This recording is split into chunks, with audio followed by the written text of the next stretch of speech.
கடந்த 2018 ஏறாவூர்பற்று பிரதேச பிரிவுக்குட்பட்ட புல்லுமலை பகுதியிலே ஒரு தண்ணீர் தொழிற்சாலையை ஆரம்பிக்க முற்பட்ட போது அதனுடைய சாதக பாதக தன்மைகளை ஆராய்ந்து பார்த்த பொழுது பாதகத்தன்மைகள் தான் அதிகம் காணப்பட்டது. அதனால் அந்த தண்ணீர் தொழிற்சாலையை தடுத்து நிறுத்துவதற்காக நாம் பல கோணங்களிலே பல வழிகளிலே போராடினோம். புல்லுமலை தண்ணீர் தொழிற்சாலை வேண்டாம், அதை உடனடியாக இழுத்து மூட வேண்டும் என்று பல போராட்டங்களை மேற்கொண்டோம்.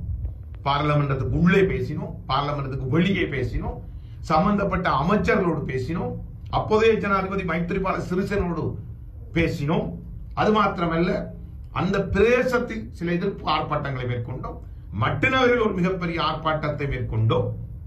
அதன் பிற்பாடு அதில் உள்ள பாதகத்தன்மைகளை துறை சார்ந்த வல்லுநர்களோடு பேசி, பல்கலைக்கழகம் தொடக்கம் துறை சார்ந்த வல்லுநரோடு பேசி நிலத்தடி நீரை உறிஞ்சுவதால் ஏற்படக்கூடிய பாதிப்புகளை மக்கள் மத்தியிலே ஒரு விழிப்புணர்வு பேரணியாக கொண்டு போனோம்.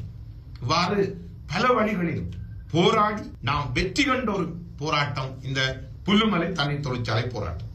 அப்போது 2018-12-6 தொடக்கம் பல கோணங்களில் இந்த போராட்டம் முன்னெடுக்கப்பட்டு நாங்கள் வெற்றி கண்டோம். அன்றிலிருந்து இன்று வரை இந்த தண்ணீர் தொழிற்சாலை என்பது முழுமையாக நிறுத்தப்பட்டிருந்தது.